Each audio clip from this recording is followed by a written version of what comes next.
Jai Jai Shri Chaitanya Jai Nityananda. Jai Advaita Chandra Jai Gaur Bhakta Vrinda.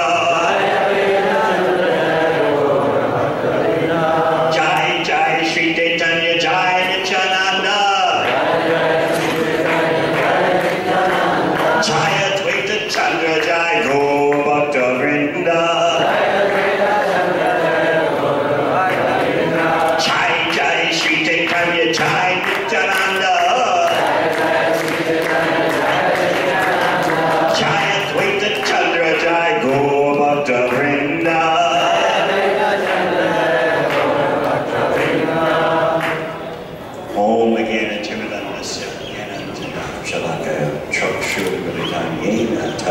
Shri Guru Namaha. Hare Krishna, Krishna Krishna, Hare Hare, Hare Rama, Rama Rama, Hare.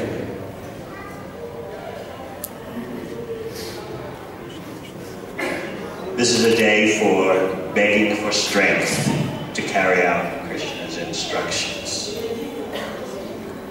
Krishna instructs, and Balaram gives the strength to carry out Krishna's instructions.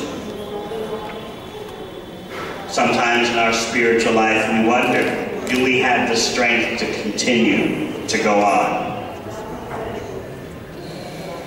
The training course of Bhakti Yoga has its ways of humbling us, of reminding us of our tiny insignificance.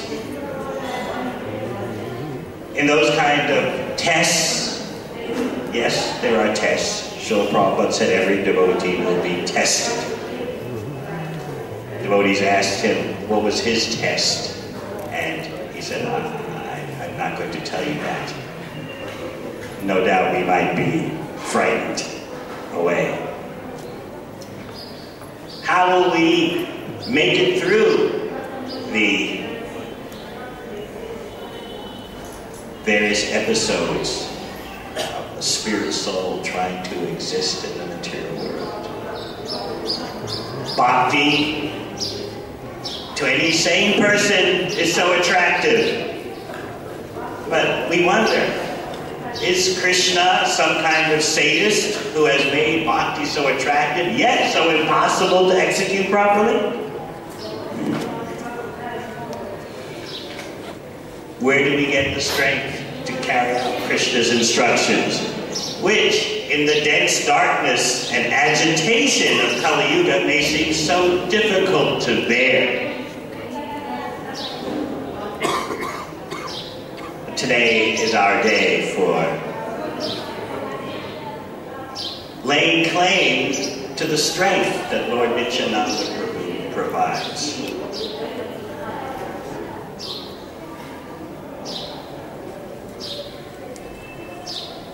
Lord Chaitanya said that Nityananda Prabhu could execute a task that not even Mahaprabhu himself could do.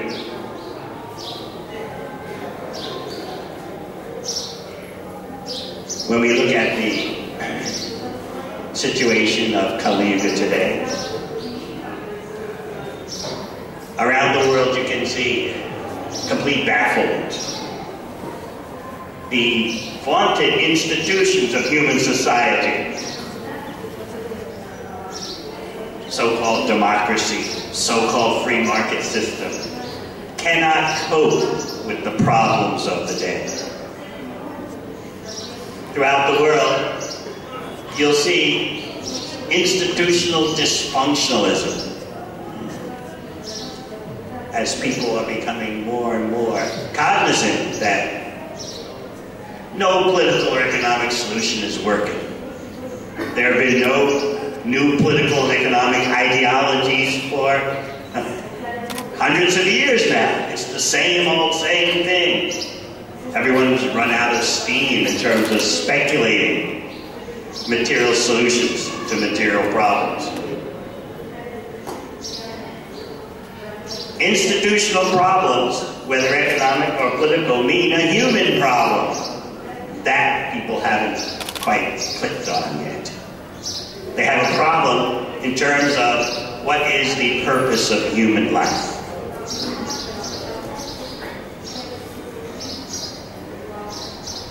And of course, the problem in understanding the purpose of the human life means a problem in identity, an identity crisis.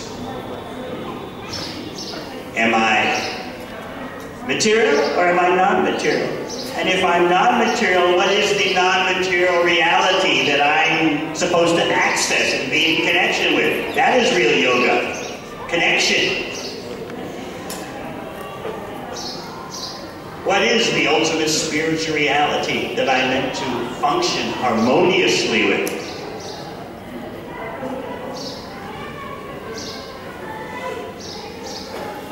Then again, you can sympathize with people, why they are in such darkness.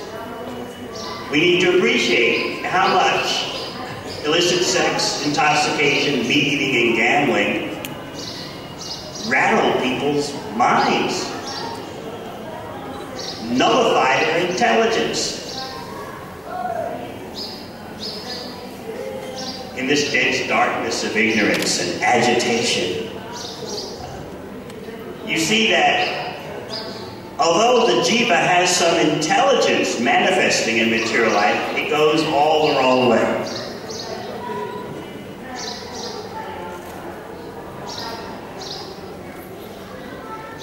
Every material body allows a manifestation of a certain amount of intelligence. The human body, as we know, allows the full manifestation of intelligence. But if you're bewildered by the illusory energy, your intelligence manifests, but all for the wrong purposes. In other words, instead of using your human intelligence to go back to Godhead, you use your human intelligence for all kinds of economic, political, technological intricacies. Now these are symptoms of intelligence, but the intelligence has manifested in the wrong way. Srila Prabhupada explained, it says, Krishna has said, all right, I give you intelligence, you don't want to use it to listen to me, all right, it gets used for something else. You do have intelligence, but now it's going to be abused. So certainly all the complexities of material life are symptoms of intelligence. But it's all distorted. Just think, if those distorted manifestations of intelligence through economics, politics, and technology were applied to the mercy of Sri Chaitanya Mahaprabhu, Sri Nityananda Prabhu, then you would see the real glory of the human potential.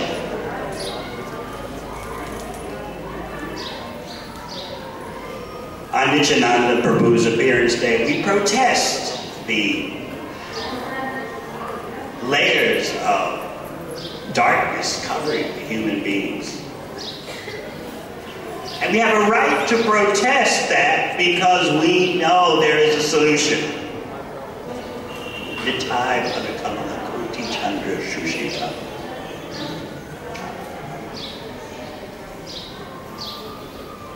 We know where real peace can be found.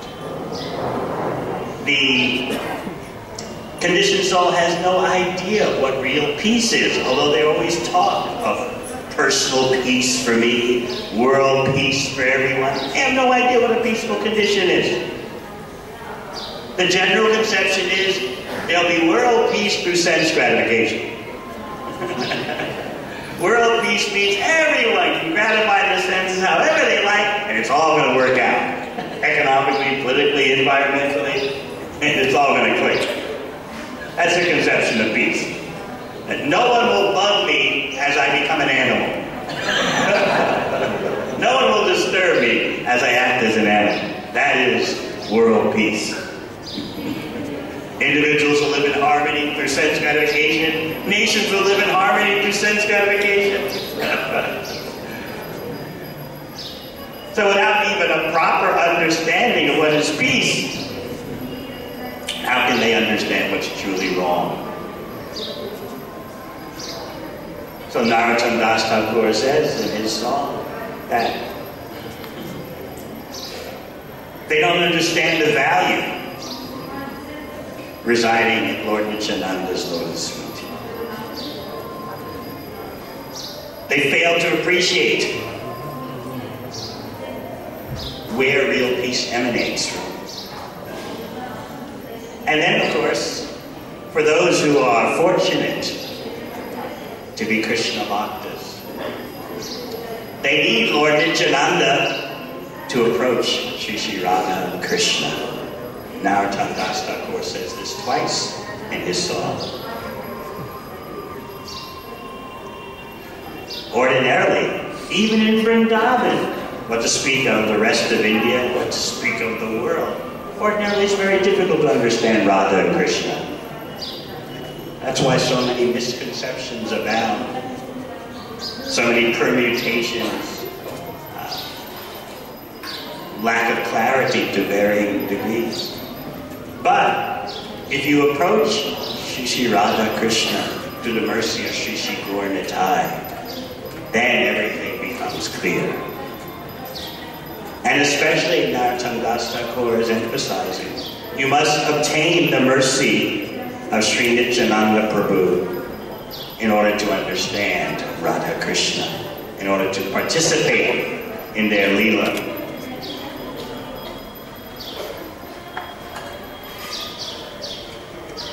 Today I'd like to speak about, especially, some pastimes of Nityananda Prabhu in relation to Sri Chaitanya Mahaprabhu and Sri Advaita Acharya. The interaction amongst these three lords, these three Prabhus. Let us go to Shantipur, where Nityananda Prabhu and Advaita Prabhu have conspired that Lord Chaitanya go there to Advaita Acharya Prabhu's house instead of going to Vrindavan. It's time for prasad. And so Advaita Acharya leaves Nityananda Prabhu and Sri Chaitanya Mahaprabhu to where they should lunch. And Lord Chaitanya assumes, oh, there are these three divisions of food, all meant to be offered to Lord Krishna. Because Lord Chaitanya is in the role of a devotee. Oh, what glorious bhoga that's being offered. I will personally take the dust from the feet of anyone who can offer such exquisite food to Lord Krishna. Of course, the food is meant for Lord Chaitanya, Lord Nityananda, and one part for Krishna. But Lord Chaitanya doesn't assume that. So then, it's Advaita Acharya coaxes him, just calm down and just let's do everything according to the proper procedure here. Then it's time for distributing the food. It's time to take prasad. So Lord Chaitanya assumes all this will be distributed to the devotees. Advaita Acharya, please, sit down, sit down. Sit down in these places. Lord Chaitanya asks, I just want a little bit of vegetable. A little bit of rice, that's all. Again, Advaita Acharya coaxes him. No. I know who you are. I know your concealed purpose. I know why you took sannyas. In other words, let's not get into a big commotion here. Let's just honor prasad. Lord Chaitanya is protesting, but a sannyasi is not supposed to eat so much. Lord Chaitanya, Advaita Acharya points out, you eat 54 times a day at Jagannath Puri. So why are you making such a big deal about this little bit of food I'm offering you? And Lord Chaitanya, because he's demonstrating the behavior of an ideal sannyasi. There's always this clash in Gaura Lila between Lord Chaitanya's wanting to demonstrate rigidly the principles of sannyas and his devotees objecting, feeling pain because of Lord Chaitanya's austerities. So sometimes Lord Chaitanya would get to demonstrate the sannyas lifestyle very rigidly, and sometimes he would bend to the affection of his devotees. And you'll see in Chaitanya Lila that there's this paradox between Lord Chaitanya's rosha, his anger, and his santosha, his satisfaction. Externally, he'll appear angry, like when Nityananda Prabhu broke his danda. Where's my danda? Oh, when we were both dancing in ecstasy, we happened to fall on the danda. Because Nityananda Prabhu wanted to demonstrate to the world that Mahaprabhu doesn't need to carry a danda. He is the epitome of renunciation. He's the crest jewel of the sannyas order. He is the pinnacle. Why does he need to carry a danda? But Lord Chaitanya wanted to carry a danda to show that I'm a developing, evolving sannyasi going through the various stages of sannyas. I want to demonstrate what proper sannyas dharma is. But Nityananda Prabhu didn't agree. So externally, Lord Chaitanya was angry. All right, I'm leaving. I'll either walk behind you all to Puri, or I'll walk ahead of you all. But we're separated. This is Nityananda Prabhu's contribution to Lord Chaitanya's activities. Tricking him to go to the house of Advaita Acharya, telling the cowherd boys to mislead Mahaprabhu.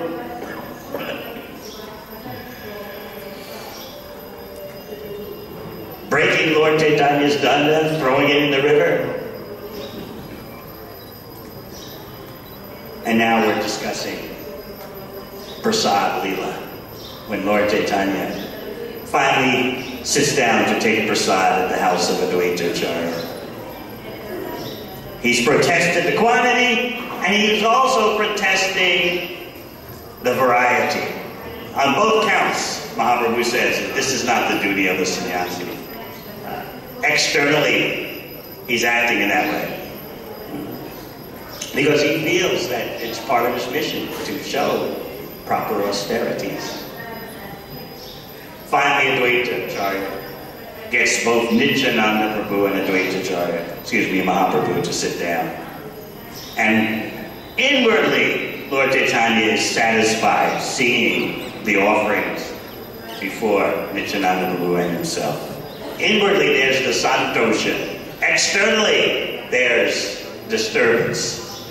But even those external disturbances, Advaita Acharya quells by his devotion. The meal, however, cannot proceed in a normal way. Nityananda Prabhu is going to take another route. Mahaprabhu has put in his protest about the quantity of prasad and the variety of the prasad. Too much exquisite prasad here. What's Nityananda Prabhu's route? What a tiny bit of prasad! What is this? I have been fasting for days now, and I hope to terminate my fast. And yet I'm sitting down here, and there's just a morsel of prasad. This is not enough to even fill half my belly. Advaita Acharya takes the cue. Oh, just see how I'm ruined. I have invited to my house Brashta Avaduta, a reject Paramahansa. What will become of me? In my home I have a deviant Avaduta. Of course, he's speaking the truth at a deep level. And Nityananda Prabhu is beyond any social formulas, beyond any religious formulas in terms of what people conceive of as religious behavior in the material world. But Advaita Acharya is going to point this out in a humorous way. What will become of me? Please, just take whatever prasad is there. Be satisfied. I'm just a poor householder, which wasn't true at all. During that time that Nityananda Prabhu and Advaita Acharya were and Mahaprabhu were at the house of Advaita Acharya, as many people who showed up for the festival, there were accommodations and prasad for it. It wasn't a material management affair at all. Scores of people turned up to participate in the chanting at night, and the talks about Krishna during the day, and the feasting during the day. And no one was turned away. There was ample accommodation as well as prasad for everyone. But Advaita Acharya is presenting himself to Nityananda Prabhu. I'm a poor householder. Just take what I can offer you, please. Be quiet.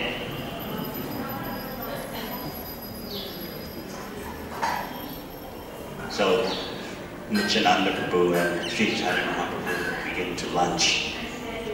And although Mahaprabhu is satisfied, Nityananda Prabhu has to cause a ruckus. Midway through the meal, he announces, I still haven't eaten enough.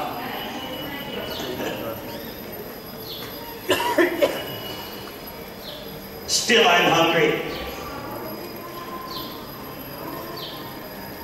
Advaita Acharya tries to defend himself. Look, we know that you can eat between 40 and 80 kilos of rice, but this is all I have. Of course, there was huge amounts of prasad, but Nityananda chose to take this amount. This is not enough, just a tiny bit. So Nityananda Prabhu then throws a Paramahansa temper tantrum. He takes some rice and just throws it on the floor. Normally you never do such a thing with prasad. And as you know, in the process of his throwing rice on the floor, some of the rice particles land on Advaita Acharya's body. And what does Advaita Acharya do? He begins to dance in ecstasy. Now I'm purified. Now I have been elevated. No longer am I a caste brahmana. I've become a real spiritualist. I've become a real devotee because I'm touched with rice thrown by Nityananda Prabhu. So he's dancing in ecstasy. But Nityananda is not finished. He accuses Advaita Acharya of having a mundane conception about prasad. So you see, Advaita Acharya's angle is, I have been touched by the remnants from this glorious devotee. Nityananda Prabhu, his angle then is, I'm just an ordinary person. How can you say there's anything special about my remnants? You have a mundane conception of prasad. But you are considering prasad to be just an ordinary thing. I'm an ordinary person. I threw some rice. You're making such a big deal about it now, saying you've been purified. It shows you don't understand what is real prasad.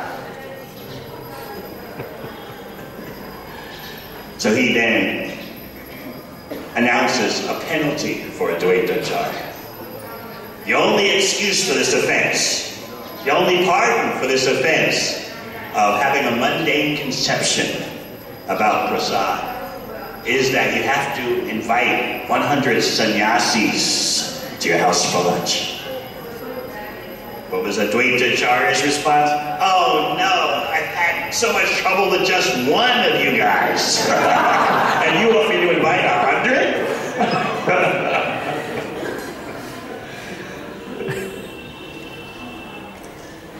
There was another prasad mock fight between Advaitacharya and Nityananda after the cleansing of the Gundicha Mandir. Again, you'll see examples of this paradox in Mahaprabhu. The rosha, the anger externally, and the santosha, the satisfaction within. You can see it when during the cleansing of the Gundicha Mandir, Bengali devotee very ingeniously poured water over the feet of Mahaprabhu and drank it. Externally, Lord Chaitanya was very angry, but internally he was satisfied. So again, there's always this apparent paradox. It's time for prasad, and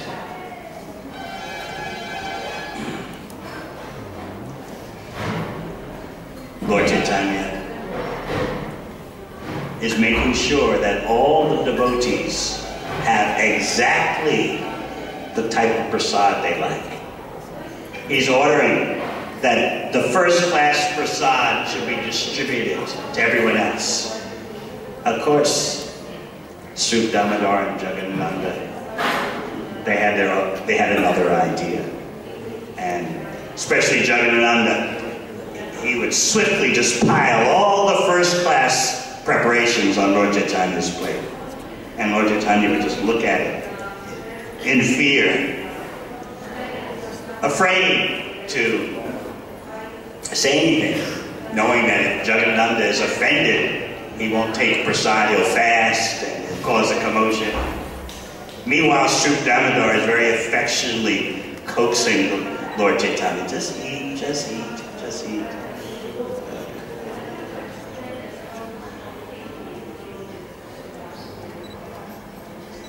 Again, Lord Chaitanya is pleased, but next to him is Advaitacharya and Nityananda Prabhu. And they had their own scene going on. You can start to appreciate, I hope, the variegatedness of the absolute truth. The impersonalists say everything is one, so Krishna says, all right, I'll come as 5.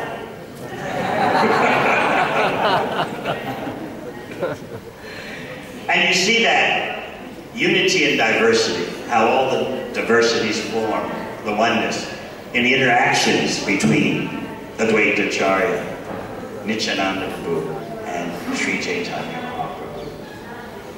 All three are Prabhus and one is Mahaprabhu. So, Advaitacharya, during lunch, suddenly announces, oh no, I have no idea what my destination will be. I'm eating with this unknown Avaduta, referring to Nityananda, of course. What will become of me? This is actually an important point on many levels. What will my destination be? Because our criticism of society is based on 2 points. Number one, no conception of liberation from material existence. This is not a theme that's on anyone's mind, generally speaking. Human society has constructed such a way of life so that not only Not only no one cares about liberation, but no one thinks about freedom from material existence. So that's point number one. That's our criticism number one. Our criticism number two is that no one cares about their destination, whether they'll become an animal in their next life or not. This is not a relevant subject matter. Who cares? The point is how to enjoy your life in the prison cell. How you can do whatever you like. How your senses and mind tell you, you act. But this is insanity, because if you're in prison, how can you just do whatever you like? Any little thing you do, there's a reaction, because there's rules and regulations for everything. That's the way prisons work.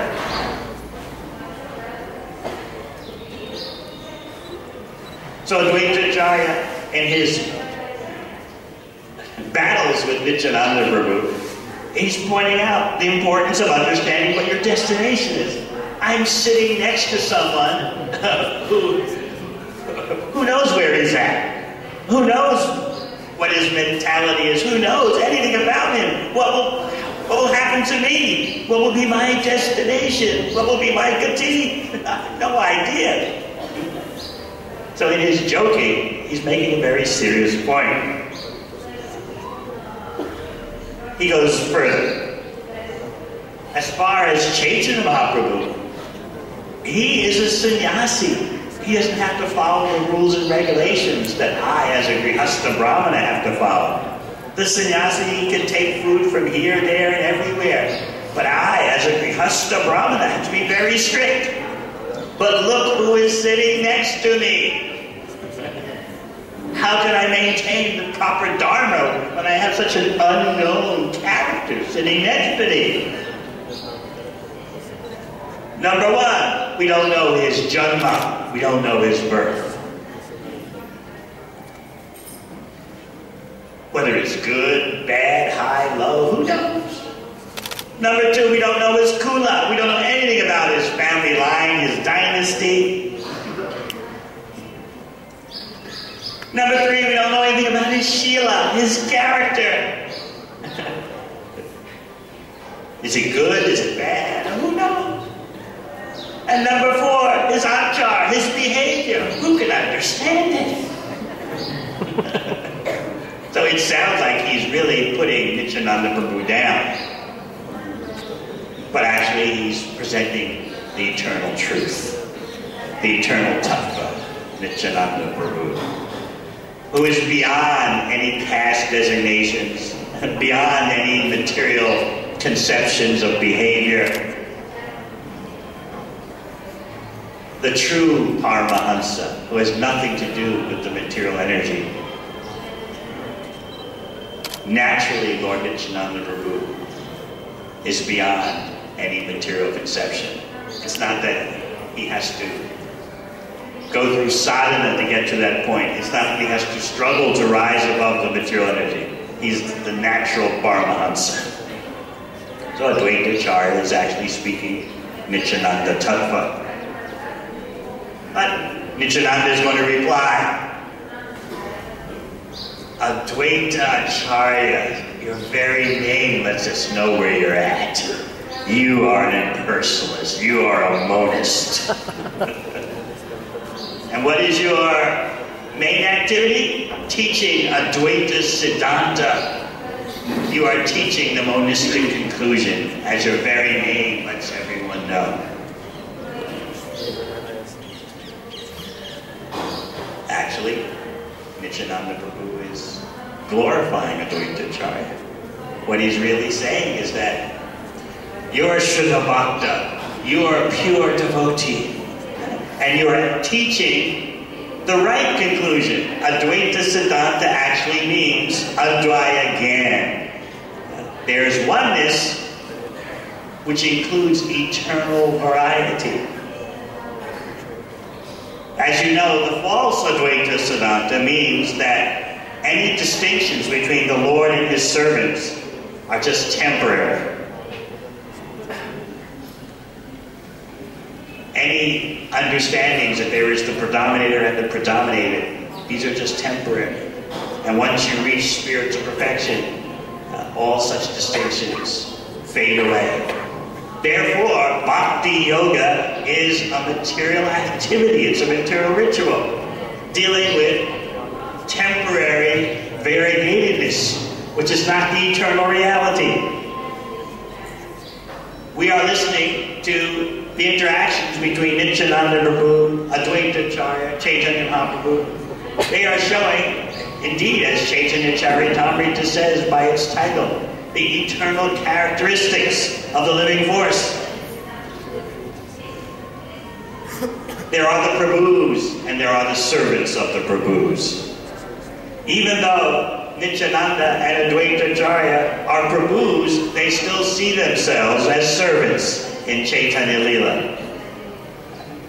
Therefore, sometimes Advaita Acharya and Nityananda would just spontaneously jump up and dance, shouting, "We are servants of Lord Chaitanya, we are the servants of Lord Chaitanya, we're the servants of his servant." That is their ecstasy. So this is eternal, genuine Advaya Gyan, genuine knowledge of non-duality. So Nityananda Prabhu is crediting Advaita Acharya. You're actually teaching the real thing, how the eternal varieties all form one unit. You're not a monist in the faulty sense.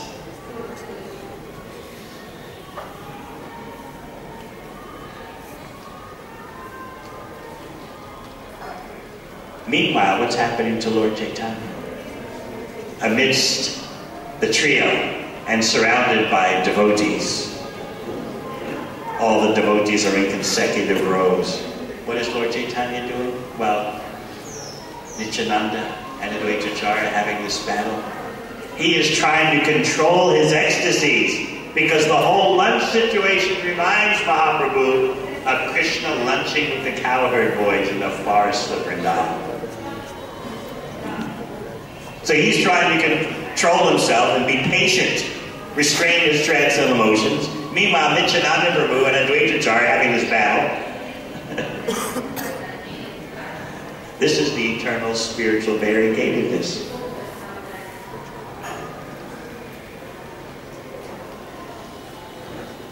After apparently insulting Advaita Acharya while actually glorifying him, then Nityananda Prabhu presents a worry about himself, a worry of his own. I'm seated next to this monist, this impersonalist. I'm not only sitting next to him, I'm eating with him. How will my mind be affected? What will be the result for my mind? So in this way, Nityananda Prabhu is teaching us a lesson that according to your association, your mind is affected. If you want to understand your mind, look at who's around you. Look at whom you're eating with. Look at whom you're talking with. Look at whom you're engaged in the 6 loving exchanges with. Then you'll understand more about your mind. Your mind does not exist in isolation. Your mind is easily influenced. So Nityananda Prabhu is saying, what will happen to my mind? Look who's next to me. In other words, be careful, conditioned souls. Don't think that you are free to just wander here and there, aloof from any influences. No, you will be influenced, and you should be careful about whom you eat with, whom you talk with, whom you reveal your mind to.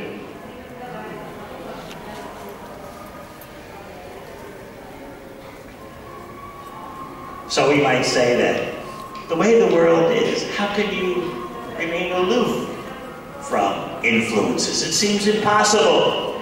Again, is Krishna such a sadist that he has made bhakti look so sweet and attractive, yet it's impossible to execute in this day and age?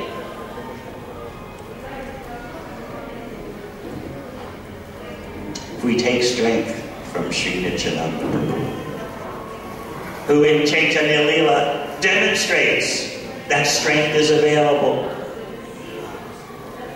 When Lord Chaitanya is dancing at Rath Yatra, sometimes he leaps in the air, he rolls on the ground like a golden mountain, and Nityananda Prabhu is always running here and there with his arms outstretched, trying to catch Lord Chaitanya.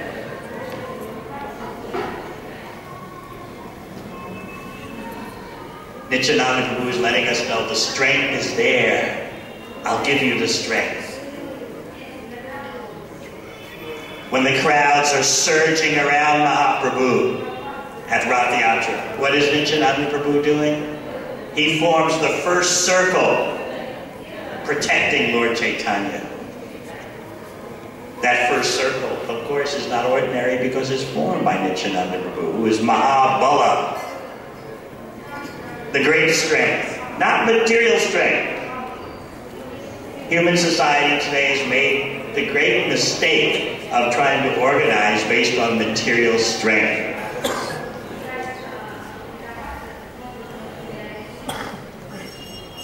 And therefore it's beset with economic problems, political problems, environmental problems. Nityananda Prabhu demonstrates Mahabala, spiritual strength. Ignore that at your peril. Therefore, Narottam Das Thakur says, Nitai Charana Satya. This is not Hindu mythology. This is fact. The lotus feet of Nityananda Prabhu and the strength that they award. This is not religious sentiment. This is not theological speculation. So Nityananda Prabhu forms that first circle. And then Kashishvar and Govinda form the second circle. And the third circle is formed by King Prataparudra.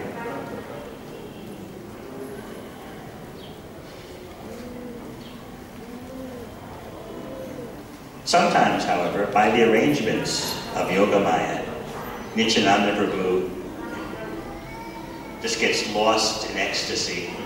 And Kashishvar and Govinda, they get caught up doing something else. And then Chaitanya Mahaprabhu falls on the ground at Rath Yatra, right at the feet of Prataparudra, the king whom he's done everything to avoid. So you see that even Nityananda Prabhu, he has his moments when apparently he's not doing his duty, but it's all part of the Leela. He's off somewhere, and by the arrangement of the pastime, and Chaitanya Mahaprabhu, caught up in ecstasy, apparently, unintentionally, unconsciously, falls at the feet of Prataparudra Maharaj, the king who has an opportunity to pick up Lord Chaitanya. Again, in this situation, you'll see the combination of Rosha and Santosha. Because externally, Lord Chaitanya will be very disturbed. Oh no, what will become of me? All these incidents of what will become of me, as evidenced by Nityananda Prabhu, Advaitacharya, Chaitanya Mahaprabhu, teach us a lesson. It's Leela, but they're teaching us a lesson. They're concerned. What will be our destination? What will happen to our mind? What will happen to our spiritual life? So we should take note of that. As Srila Prabhupada said, very charitably, said, there's only one difference between his disciples and him. My disciples have no fear of Maya, and I'm always praying to Krishna, please don't let me fall down. That's the only difference. So we can learn from Nityananda Prabhu, Advaitacharya, and Chaitanya Mahaprabhu. They're showing concern while they're having Leela and having their mock fighting and having their interactions. So when Lord Chaitanya fell at the feet of King Prataparudra, he collapsed in ecstasy. Nityananda wasn't there to catch him. With his arms outstretched, Lord Chaitanya said, what will become of me? I've been touched by a materialist. So externally he was angry, but internally he was satisfied. And the devotees pointed that out to Prataparudra, who was mortified, horrified. Oh no, have I done a great offense? And so the devotee said, externally it's like that, but internally, Lord Chaitanya is giving you a benediction. So apparently Nityananda slacked off on the job. He was lost in ecstasy. But this is all divine arrangement. Another time in Puri, Lord Chaitanya had just ordered Advaitacharya, distribute Krishna Bhakti to everyone, even the lowest of persons. And then he called Nityananda Prabhu. Because they had previously had a consultation in a private place. They would do that sometimes. Nityananda Prabhu, Chaitanya Mahaprabhu would consult one another. No one could understand what they were talking about. So after ordering Advaitacharya in this way, distribute Krishna Bhakti to everyone, even the lowest of persons, he then called Nityananda Prabhu. Don't come to Jagannath Puri every year. Go to Bengal and preach. You can do a job that even I can't do. This is the power of parampara. As Srila Prabhupada so beautifully explains in the purport, Krishna wants to see his devotee get more credit than he himself. He wants to see the devotee do more wonderful things than even the Lord has done himself. So apparently, it seems he's saying to Nityananda, don't come. But on the other hand, when he calls out to him, oh Shripad, oh holy man, I have something I want you to fulfill, I have a desire. This is the greatest benediction. And this is what we long for also, to have a chance to render some service to Sri Sri Gaur Nitai. No matter what that service is. Of course, we should endeavor to do the service that is most dear to Sri Sri Gaur Nitai. And every individual devotee endeavors to find out, what is it that you would most want me to do? There are services I would like to do, but please, I'm waiting for that day, I'm begging for that day when you reveal to me the service for me to you that's most dear to you. So Nityananda was showing us that golden moment. Chaitanya Mahaprabhu has called to him, Shripad, I have a desire, please fulfill it. Apparently it seems like Nityananda Prabhu is being sent away. Don't come to the festival in Jagannath Puri, stay in Bengal. You can do something I can't do. And what is Nityananda Prabhu's response? You are the life, I am the body.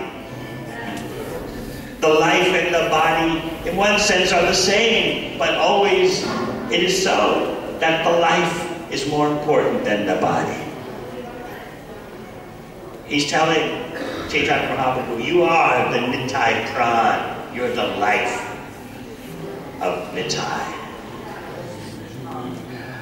I'll do whatever you say by your mercy, by your arrangement. I'll try to do something, but it's all the potency is coming from you. So that way, Nityananda Prabhu is showing us how to take up the order of the parampara. On Nityananda's appearance day today, that Nityananda Prabhu who was able to see Lord Chaitanya manifest as Srimati Radharani and offer his obeisances from afar. On his holy appearance day, let us beg for the opportunity to disclose our hearts and long for doing whatever particular service Sri Sri Gaura want us to do the most. Let us make our individuality based on their desire. This was Nityananda Prabhu's response to Chaitanya Mahaprabhu.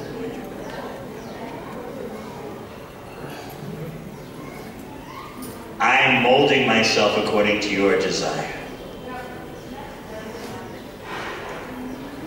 And then when we're fortunate enough that we can understand what that particular service is that Sri Sri Gaura wants us to do the most, then we can beg for the potency to carry out that service. For a devotee, this is the ultimate.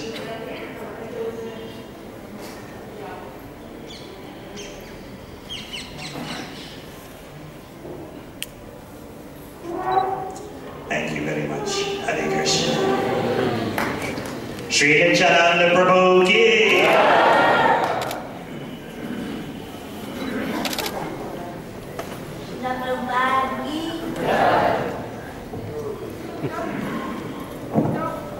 I'd like to request His Holiness Kadamba Kanana Swami to continue the nectar of Lord Nityananda.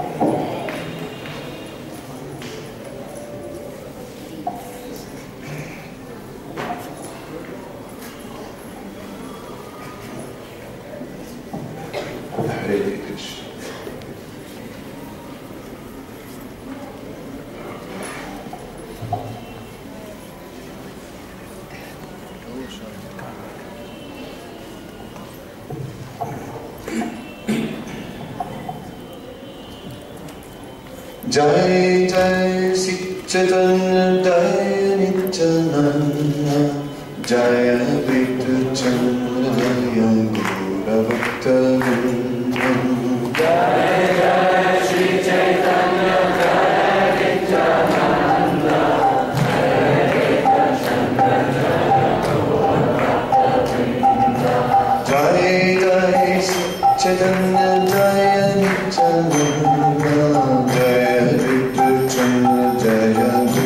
Bhakta Vrindavan. Jai Jai Sri Chaitanya Jaya Nityananda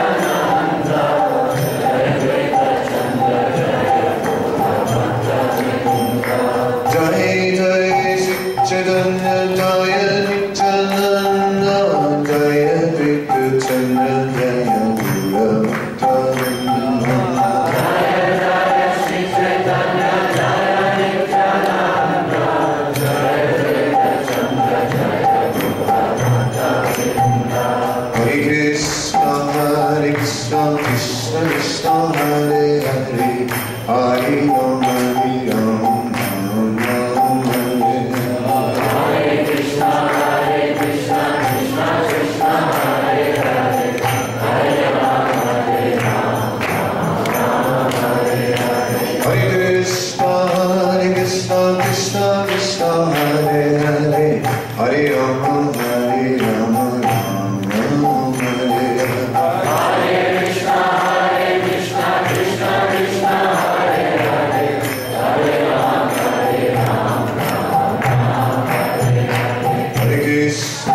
So, Lord Nityananda is described in Chaitanya Charitamrita as Nityananda Balaram. He is none other than Balaram. Balaram Adiguru, the original spiritual master, who is non-different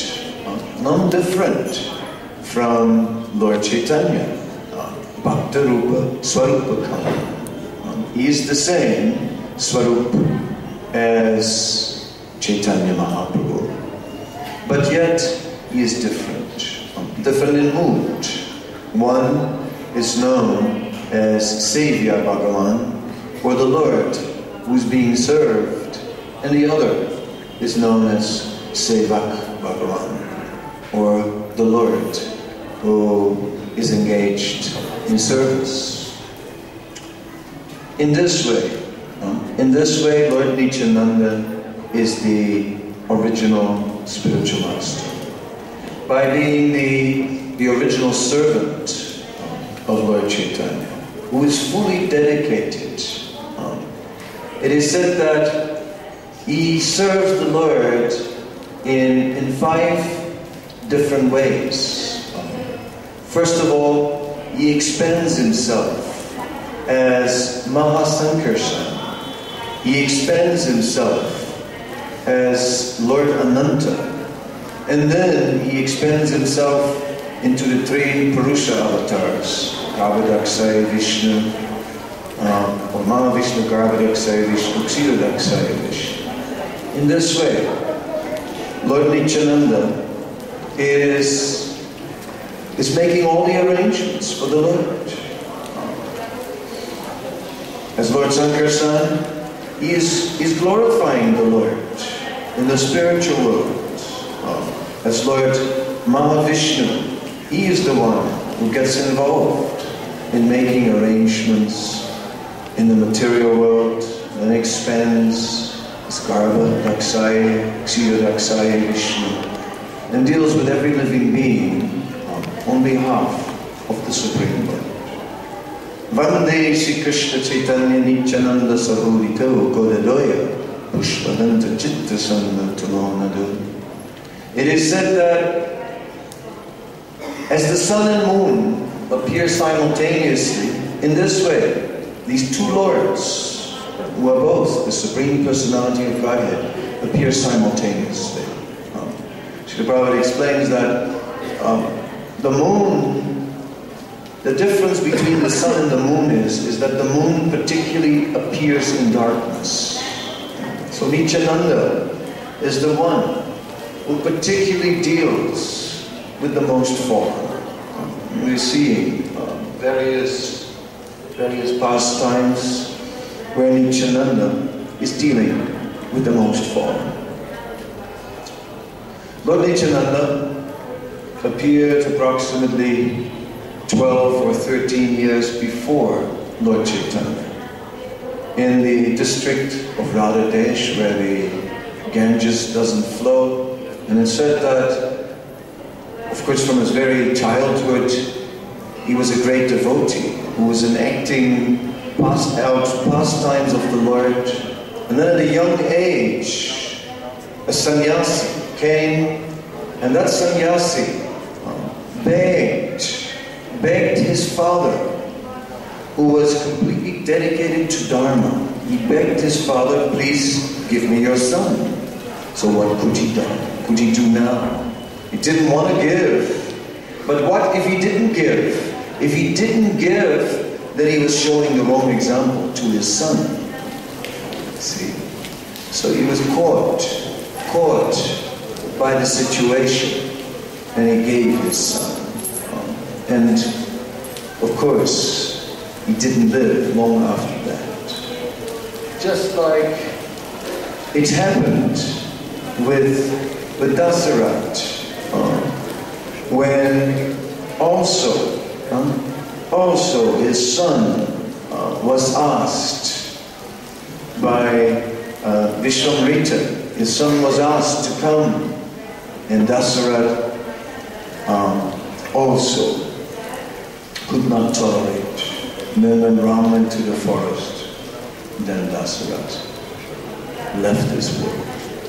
So Nityananda, for a long time, was on a pilgrimage. Meanwhile, Sri Chaitanya Mahaprabhu appeared in this world in Navadvip. And there, for many years, Lord Chaitanya remained hidden. It was not known that he was the Supreme Personality of Godhead, not known by anyone. Although he was undoubtedly extraordinary by displaying great learning as Nimai Pandit, he was also very proud and arrogant and would confront devotees and was not at all inclined towards devotional service. But in due course of time, after his father left the planet, Sri Chaitanya Mahaprabhu went to Gaya.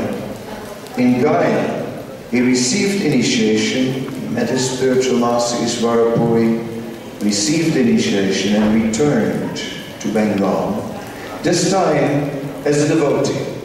And Sri Chaitanya Mahaprabhu began to display extraordinary symptoms of love of God practically immediately.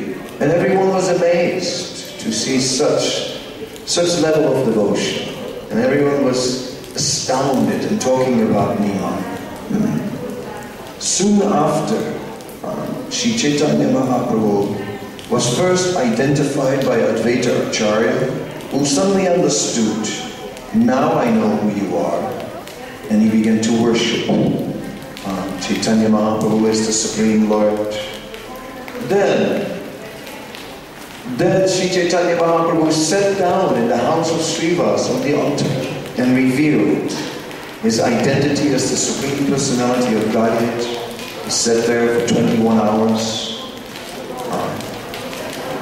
And it is not long after that Lord Nityananda also joined in Navadvip.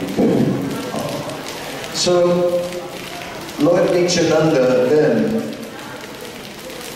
performed pastimes together with Lord Chaitanya in Navadvip. At that time, he was asked to preach by Lord Chaitanya, and it was at that time that he went out together with Haridas Thakur as a Sankirtan partner, door to door, asking everyone to chant the holy name. And it was at that time that they came across these two brothers. Wow.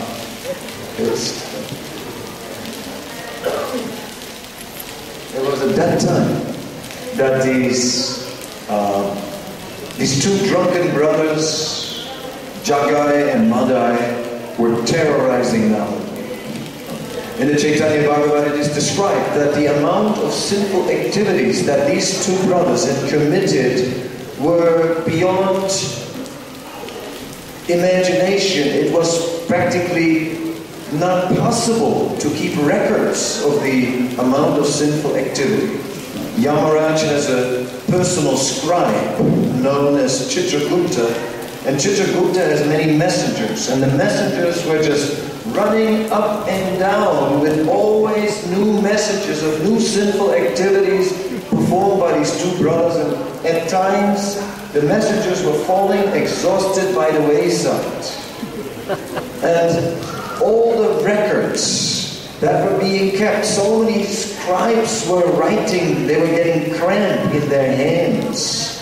And they didn't know where to keep all those records of all the sinful activities of Jagai and Madai.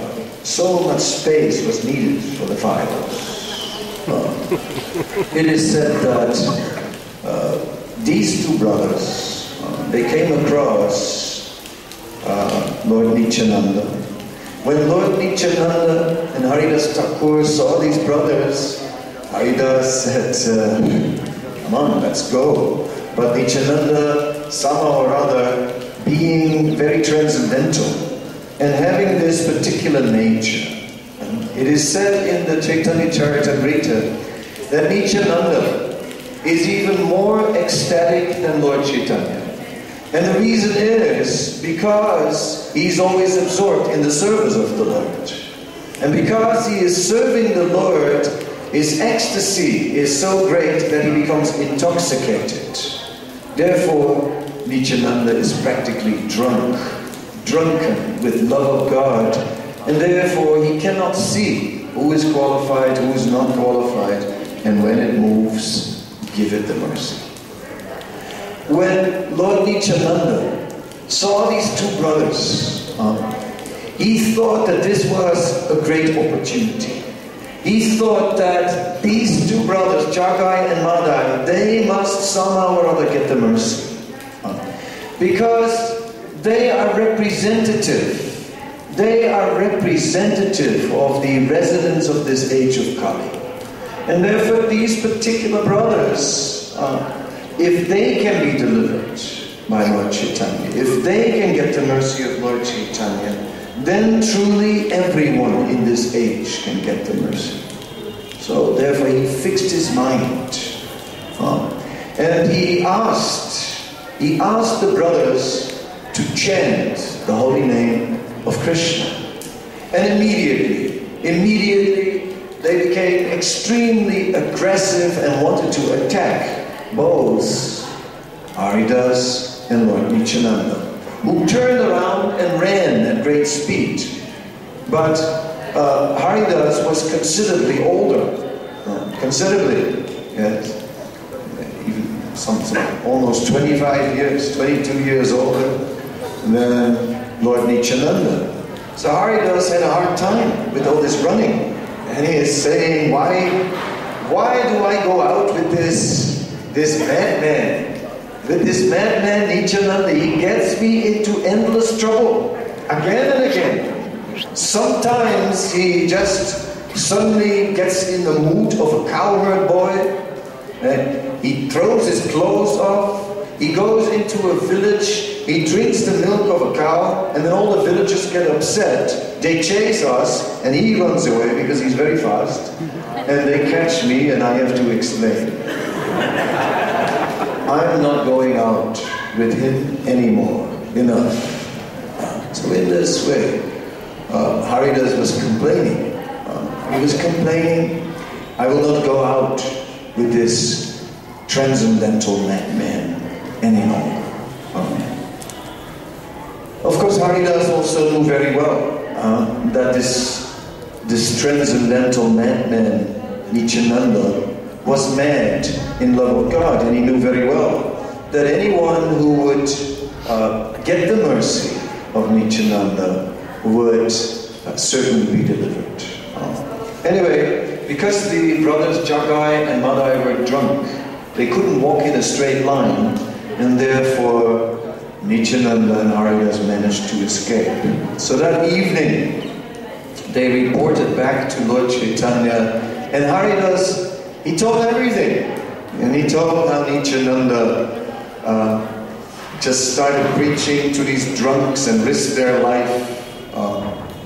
And Lord Chaitanya mentioned, yes, anyone who is favored by this madman Nityananda will also become mad, indicating that very soon these two brothers would be delivered.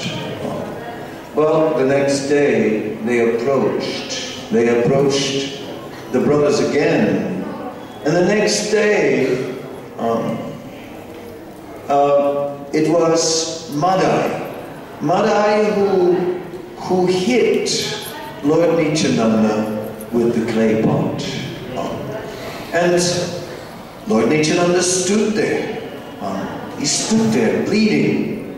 And although he had been hit, and although he was wounded, he asked again, please chant the holy name of the Lord. Well, then Madai lost it and wanted to attack him. But Jagai at that point stopped him. Jagai stopped him and said, no, why you are attacking him?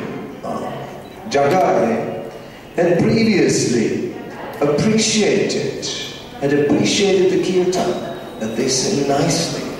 There was kirtan in Navadvip, the brothers had heard it, and Jagai had appreciated. For this appreciation, now it had fructified. And now, he protected Lord Nityananda. Well, just at that point, Lord Chaitanya appeared personally on that spot in a very, very ragingly angry mood, holding a Sudarshan chakra in the hand and ready to kill the brothers. When Nityananda said, "Stop, stop, Jagai saved me," first of all. And second, he said that if you will kill them, then how can we save anyone in this age of Kali? Then we'll have to kill them all. So when Lord Chaitanya heard Jagai saved Nityananda, then his mood changed completely. And he spontaneously embraced Jagai. And Jagai at that point, in that embrace, became totally transformed. All his sinful activities were removed and he became ecstatic and filled with love of God. Yes, then Madai was looking. What about me? Me too, we did everything together. You will never get to mercy. You will have to suffer eternally because you have offended Lord Nityananda. Only He can forgive you. So, a little while later, Lord Nityananda also embraced Madai. In Chaitanya Bhagavad, then it is described how the body of Nityananda in that embrace turned blackish from all these sins that he was accumulating. One should not misunderstand, one should not think that the power of sin can ever affect the Supreme Personality of Godhead. There's no question that Nityananda was affected by any amount of sin. That Nityananda turned blackish was simply his pastime. There was no such thing that Nityananda had to suffer a token reaction for all those sinful activities that he absorbed. No. He can absorb unlimited sinful activities and remain unaffected. But then,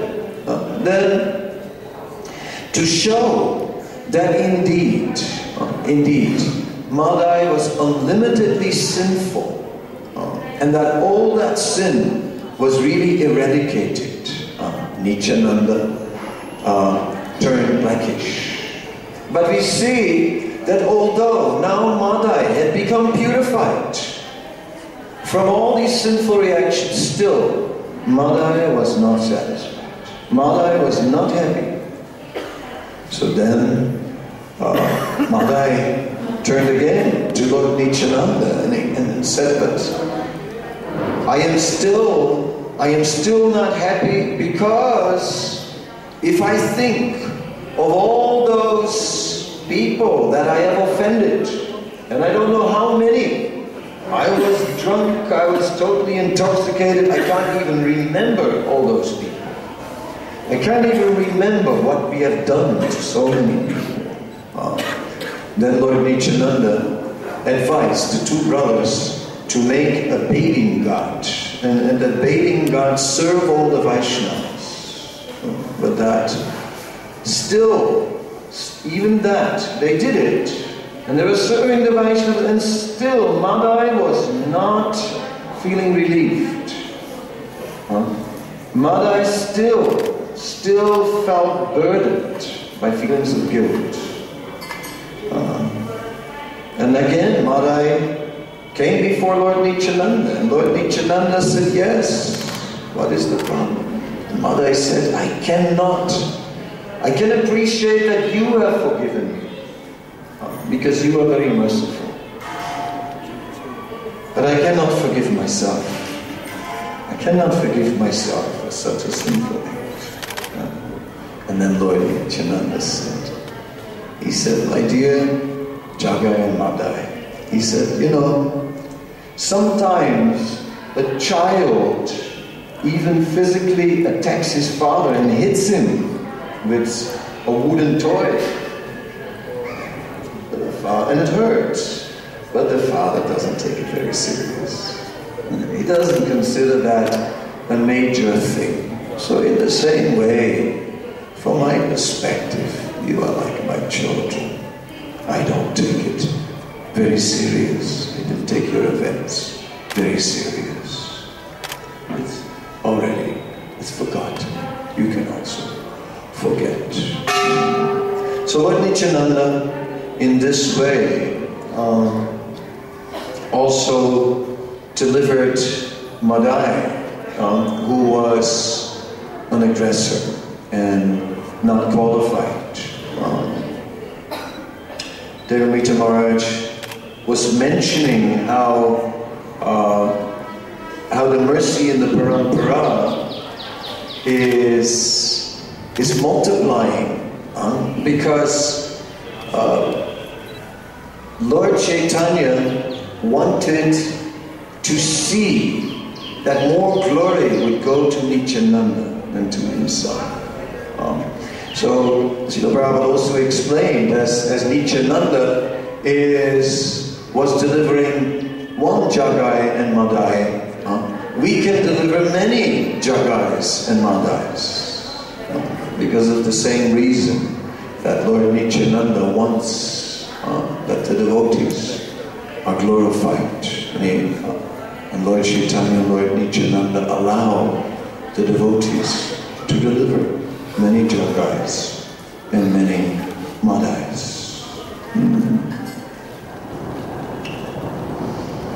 So Lord Chaitanya and Lord Nityananda are reaching out to the most fallen. If we're looking at the pastimes, after Lord Nityananda had joined Lord Chaitanya in Navadvip, the pastimes in Navadvip didn't continue for very much longer before Lord Chaitanya took sannyas. And then, upon the request of his mother, he went to Jagannath Puri. So, in this way, Navadvip suddenly became deserted. Suddenly, Lord Chaitanya and Lord Nityananda left, and it was as if Navadvip stopped. When Lord Chaitanya took sannyas, they all left. Srivas couldn't tolerate it and moved away from Navadvip. Then, as we heard, when Lord Chaitanya was in Jagannath Puri, he asked Lord Nityananda to go to Bengal to preach. In the Chaitanya Bhagavat it is described how Lord Nityananda left. And on the way to Bengal, Lord Nityananda was accompanied by a number of associates. Kadamba Das was there, others were there, and the party traveled from Puri to Navadvip and had ecstatic kirtan on the way. So much so that they forgot everything. One of the devotees just stood in the pose of Krishna for 9 hours. And everyone was ecstatically dancing around it. And then they moved again, and then they missed the turn. And they asked someone, Navadvip, oh, that's back. And then they went back, and they missed again the turn. Each time they walked past. So it took a very long time before they finally reached in Bengal, in Navadvip. The kirtan of Lord Nityananda was the main means for spreading Krishna consciousness. That kirtan party just wouldn't stop. There are stories in the Chaitanya Bhagavat how it just continued. The kirtan was just ongoing. And it's described as a whole group of young boys, and they became caught up in the kirtan, and for 30 days they didn't eat, and they just became more and more ecstatic. And in the cause of the whole thing, they pulled trees out of the ground at the end. And meanwhile, there were old men that jumped in the trees, and they danced on the branches, even on the little ones, and they didn't break. So in this way, the kirtan of Lord Nityananda, people disappeared in it, and people went missing from their village, and more people came to look and where their family members were, and they also became caught up. In this way, whole villages disappeared into the kirtan of Lord Nityananda. So in this way, the movement of Lord Nityananda spread all over Bengal, everywhere, through kirtan particularly. That was the main means of preaching. Lord Nityananda is particularly absorbed in glorifying Krishna. It is said he is Anantasesh. The first chapter of the Chaitanya Bhagavad is completely dedicated to explain how Lord Nityananda is Anantasesh. And it is said Anantasesh is continuously with his many roots glorifying the Supreme Personality of Godhead. And it said that the mouth of Anantasesh is like the jewel case, where the jewel of the glorification of Krishna is preserved. And in this way, if we want to glorify Krishna, we pray to Anantasesh. So Lord Nityananda is always serving Lord Chaitanya and always glorifying Lord Chaitanya. That is his primary engagement, his constant glorification. The mercy of Lord Nityananda is obviously a gift which is given by his will. It is causeless, and he may grant it to anyone and everyone if he so desires. That is the nature of the mercy of Lord Nityananda. However, one can, although the mercy is causeless, one can also act in such a way as to attract that mercy of Lord Nityananda.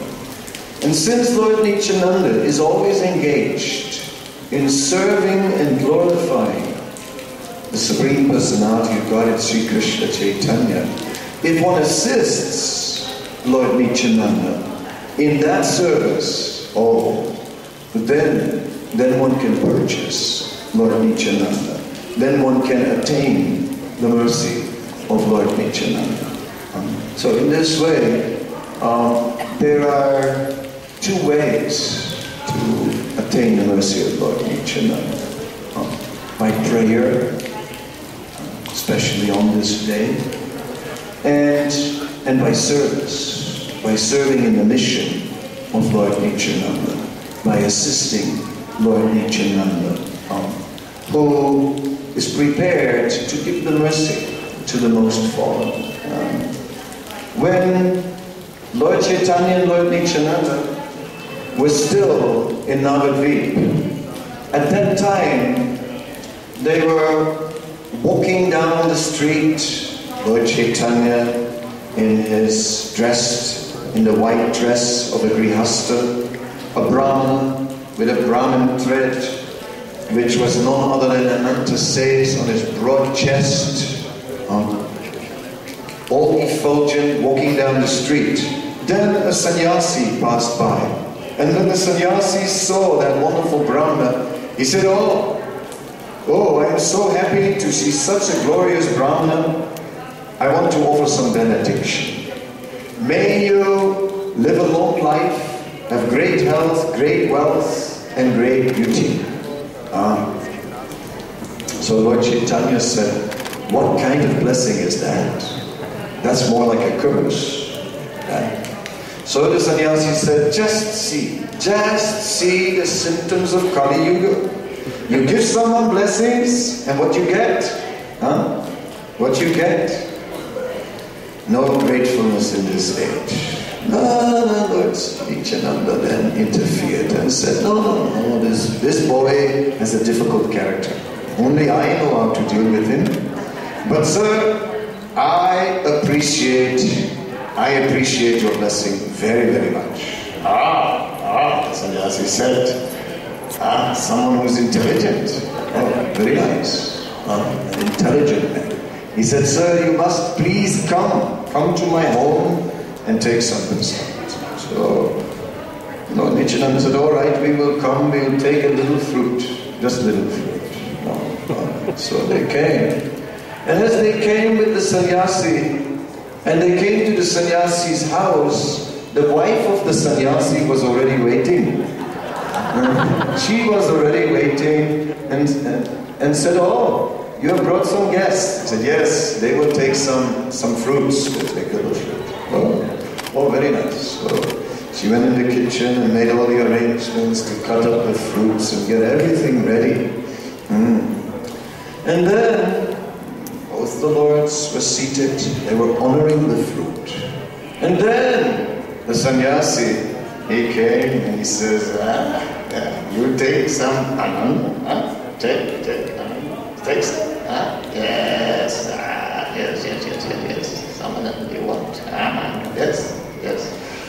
And then the wife came and said, no, please don't do this to our guest. Then Lord Chaitanya asked Nityananda, who knows the ways of the most fallen, he said, what is this ananda?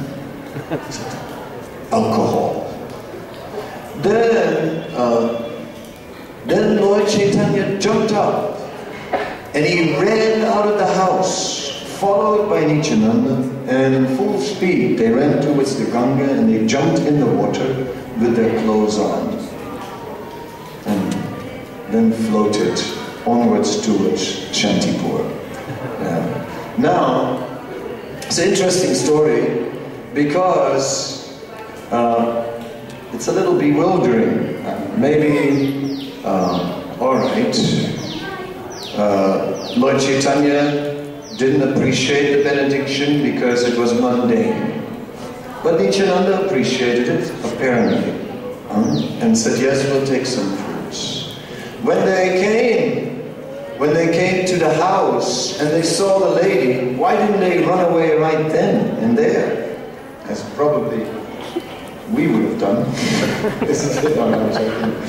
I wonder who would have been up front, but I think they had stage.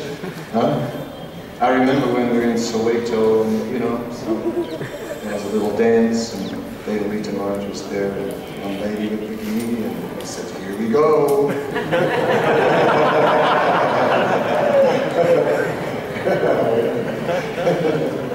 Right? We would have run at the sight of the lady, we would have gone. So why in the world did they sit down to take prasad? Why did they do it? And then, next the alcohol is being offered, and then they suddenly get all moralistic, right? And then they run away and jump in the Ganga. So it's a little bewildering if you think of the past. Why? How does it all work? First of all, yes, the benediction was mundane. Long life, wealth, beauty, health, all these things. Mundane. But it was offered voluntary. Voluntary service. Unsolicited. On his own, out of his own initiative. For that, he got the mercy of Lord Nityananda. Even if the offering wasn't perfect, the initiative was there, was sincere, and Lord Nityananda reciprocated with it.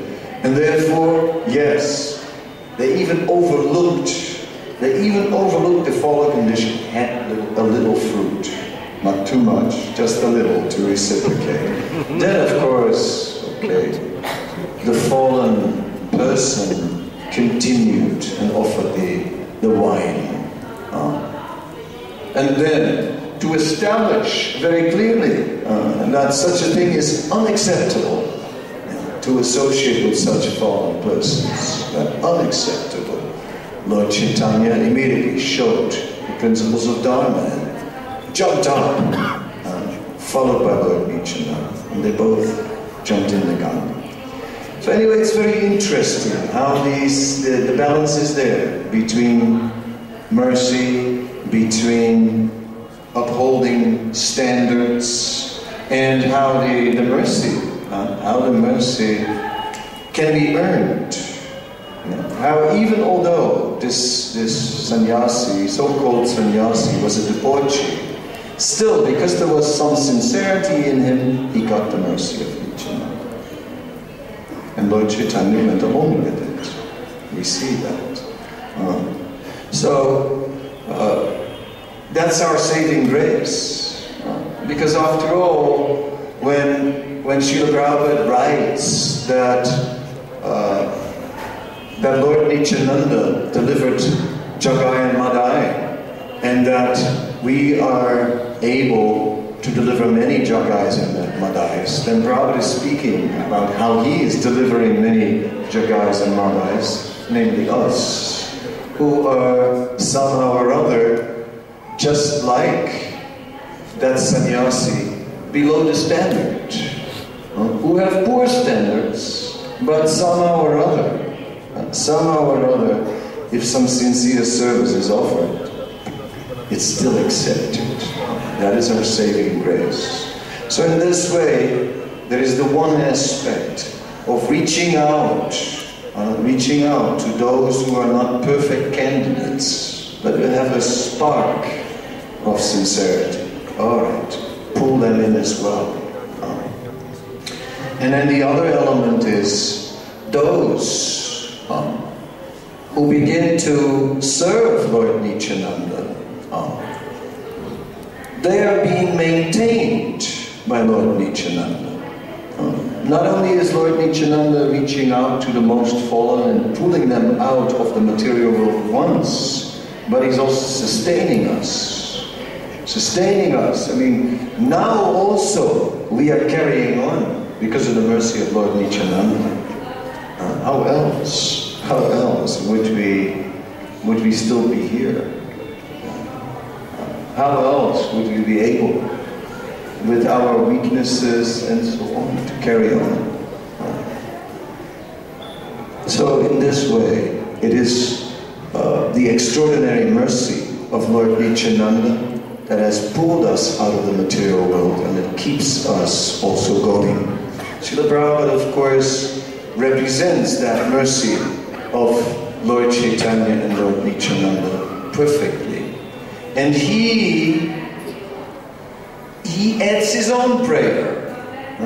He adds a prayer of his own, by which we, even when we are not qualifying for the mercy of Lord Chaitanya and Lord Nityananda, then Prabhupada prays, and then we still get it. So in this way, we can appreciate on this day how much we came here, and how much we are still here, carrying on day by day, moment by moment, by that mercy only. And otherwise, there's practically no chance. No chance. It is, we should not think, oh yes, now I've become Vaishnava. No. We know, deep down, still fallen. But by taking shelter, simply by taking shelter in assisting Lord Nityananda and his representatives in their service to the Supreme Lord, in that way, we are protected. In that way, even we can be delivered in this lifetime and go back to Godhead. That is the mercy of Lord Nityananda. Thank you very much. Shri Sri Nityananda Rama Ki Jai, Nityananda Balarama Ki Jai, Nityananda Trayodasi Mahamahotsava Ki Jai. I think it's been a long time, so I think the questions we'll save for another day. What is this? 1 second. Okay, at 11:50 a.m. after Abhishek in the temple, there will be a drama in English on the pastime of deliverance of Jagaman and Madai by the Gurukul boys at the Balaram Hall. Everyone is welcome. 11:50 a.m. drama by the Gurukul. Thank you very much.